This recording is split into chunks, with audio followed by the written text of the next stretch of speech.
How many decisions do you think we make in a day? 100, 1,000, 10,000? If you look it up, you'll see the research says we make 35,000 decisions every single day. Let's say most of us sleep around 7 hours a day, right? So that breaks down roughly to 2,000 decisions every hour, or one decision every 2 seconds. Now, if you're like me, this sounds pretty ridiculous. There's no way we make 35,000 decisions every single day.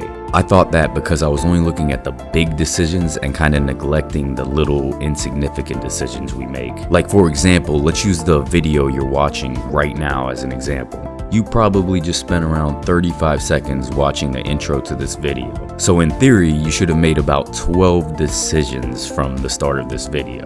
Now that probably just seems stupid to you. There's no way you even remember making any decisions in that short little amount of time. But didn't you make a quick judgment whether or not you should continue watching the video after the first few seconds? Did you decide to watch it or listen to it? Put in headphones or not? Did you decide to ignore that notification that came up on your phone? Take a sip of your drink, reposition yourself, scratch your back, crack your knuckles, yawn, pick your nose, you get it? The research saying we make 35,000 decisions every day is including these little overlooked decisions of ours. So obviously, some of the decisions we make are conscious and some of them are unconscious. The unconscious decisions are usually based on our environment, experiences, and emotions in that moment. In this video, we're talking about how our emotions influence our decisions. It's just one aspect of a bigger picture, but it's a very important one. Just for an example of emotional decision making, think of Donald Trump. What do you think about Donald Trump? He's a pretty polarizing guy, and most likely you feel one way or another about him, whether it's good or bad. And if you're in America, most likely that emotion you feel towards him determined if you voted for him or not. Dr. Peter Bull from York University says that voters have a gut reaction to politicians. Why do we say we like or dislike certain politicians that we've never even met? He brings up a pretty good point. People are complex, and we can really only see the shell of a person if we don't know them that well. So rationally, we know our like or dislike of someone may not be accurate if we haven't actually met that person in real life. Going back to Donald Trump, rationally, we should have to make a pros and cons list about him based on dozens of different characteristics he has. But pretty much no one is going to do that. It's way too much effort. So instead, we go by our gut reaction to him or our gut feeling towards him. In terms of rational thinking, every decision we make should have a pros and cons list attached to it, right? But that's clearly impractical and just not the way we operate. Our preferred state is to be lazy. Effort makes us miserable. Most likely we make these snap judgment decisions because in our evolutionary past, those who thought too long and hard wouldn't survive very long. We're descendants of quick decision makers, and we rely on mental shortcuts called heuristics. We turn to heuristics to solve our problems quickly, as opposed to the algorithm or trial and error approach, which takes a lot longer to solve problems. And we approach problem solving in different ways. Sometimes we value speed, other times accuracy. Some problems we figure out using trial and error. You try something and if it doesn't work, you try it a different way and you keep at it until something works. Trial and error is slow and deliberate, which may be good or bad depending on the problem. We can also use algorithms and heuristics to come up with some solutions. Algorithms are logical, methodical, step-by-step procedures that guarantee an eventual solution, though they may be slow to work through. Heuristics, on the other hand, are more like mental shortcuts, simple strategies that allow us to solve problems faster, although they're more error-prone than algorithms. Say you're at a grocery store looking for a family-sized bottle of sriracha. You could use an algorithm and methodically check every shelf and aisle in the store, or you could use heuristics and first search the Asian or condiment sections, the places that make the most sense based on what you already know. Heuristics may be way faster, but the algorithmic approach guarantees you won't overlook the sauce along the way because they stuck it in the deli or whatever dumb thing they did this week. One of the most popular heuristics is the Affect Heuristic, which is a momentary snap judgment to like or dislike something. Or in other words, it's the gut feeling we get about something that makes us decide quickly if we like it or not. One of the most popular heuristics is the Affect Heuristic. An affect is a momentary judgment, something you like or dislike, positive or negative. The word gunfire triggers a negative effect. The word luxury produces a positive one. This automatic, one-dimensional impulse prevents you from considering risks and benefits as independent variables, though they really are. Instead, the affect heuristic puts risks and benefits on the same thread.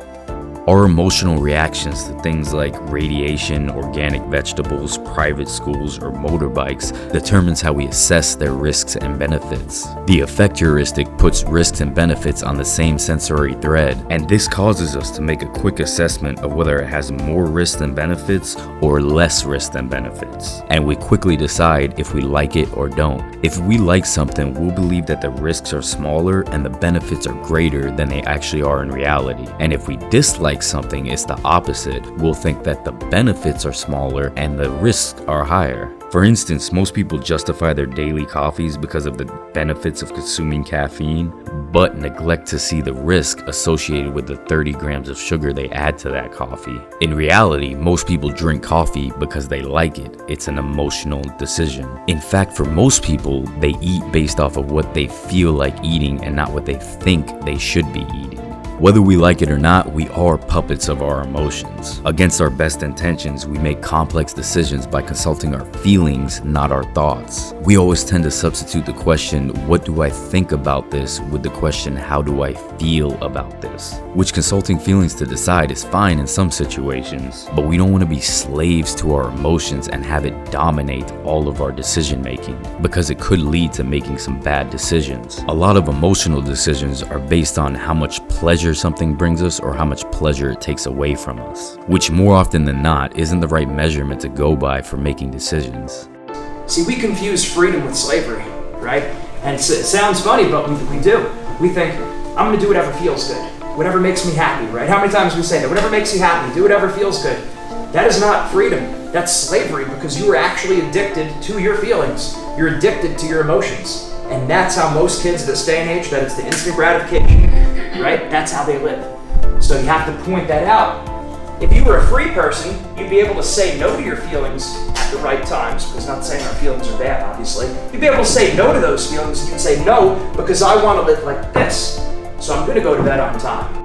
You can assume that most decisions made in the moment are decisions based off of feeling. Just start being aware if the decisions you're making are based on feeling or thought. Are you asking, what do I think about this? Or are you asking, how do I feel about this? Both have their own uses, and in some situations, both will actually be required. Like in relationships, for example, ideally, we want to start a relationship based on how we feel. Entering one should be an emotional decision, while deciding to stay in it or leave it should be a logical decision. But if you think about it, it usually happens the other way around, unfortunately. Insignificant little factors influence our emotions every single day, which in turn influences the decisions we make. So in a way, we are slaves to our emotions. The only thing we can do is practice being aware which part of us is making that decision, the feeling part or the thinking part. Once you start doing that, you'll notice that most of the time we operate on the gut feeling. But the problem with that is most of the big decisions in our life require thinking and analysis. This is a really important skill to practice. Try not to neglect it. No matter who you are or what your situation is, we all make decisions. So practicing how we make decisions is a skill we can use for our entire lives.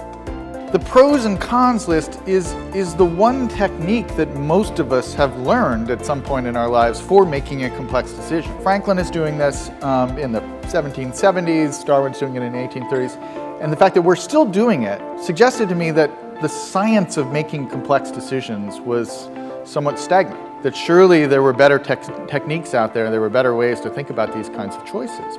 A lot of the research that I had read up until this point about decision-making in the brain had been focused on gut decisions, blink decisions in the kind of Malcolm Gladwell phrase, the kind of fast system 1 brain decisions. And it occurred to me, while that research is incredibly interesting and there's a lot to be said about it, and we've learned a lot about how we make rapid-fire decisions, that the decisions that really matter the most in our lives should not be instinctive decisions, should not be gut decisions. They require deliberation, they require mulling, they require time and meditation. And with all of this research, I think there is a significant case to be made that we should be teaching decision making.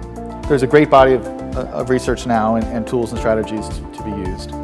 Whatever you end up doing with your life, whatever field you go into, you will use that skill. Even if you have no career, you will need skills in making complex decisions in your life. If you think of all the things in grade school, high school, and college that you learned that you never use again after you take that final exam, decision making, complex decision making is a skill that everyone has a need for.